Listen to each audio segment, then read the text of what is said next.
Hi అండి, నేను మీ శ్యామలాని. కర్ణాటకలో మన్యం జిల్లాలో ఉన్న శ్రీరంగపట్నంలో ఉన్న శ్రీ రంగనాథుని ఆలయంకి అయితే నేను వచ్చానండి. శ్రీదేవి భూదేవి సమేత విష్ణుమూర్తి ఇక్కడ రంగనాథుని అవతారంలో అయితే ఇక్కడ స్వయంభూగా వెలిశారు. దక్షిణ భారతదేశంలో 5 రంగక్షేత్రాల్లో 3 ముఖ్యమైనవి.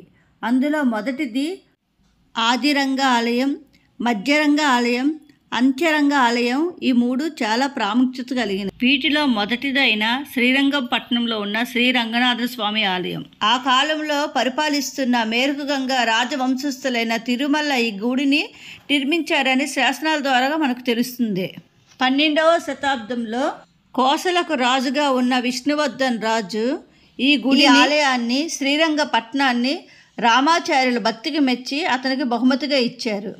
దానిని అతను అగ్రహారంగా మార్చుకొని గురుకులాన్ని ఇక్కడ స్థాపించారు. అప్పటి ముస్లిం రాజు హైదరా అలీ ఈ గుడికి రథాన్ని బహుమతిగా ఇచ్చారు. ఈ గుడి లోపల చాలా ఉపాలయాలు ఉన్నాయి. సీతారామ లక్ష్మణులు, వెంకటేశ్వర స్వామి, రాధాకృష్ణులు, ఇంకా నిలువెత్తు ఆంజనేయ స్వామి, ఇలా ఆ రంగనాథుని ఆలయం చుట్టూ చాలా ఉప ఆలయాలు అయితే మనం చూడవచ్చు. లోపల ఉన్న శిల్పకళలు స్తంభాలపైన చాలా అద్భుతంగా అయితే మనం చూడవచ్చండి.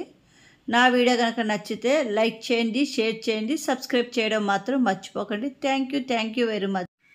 నేను మీ శ్యామల.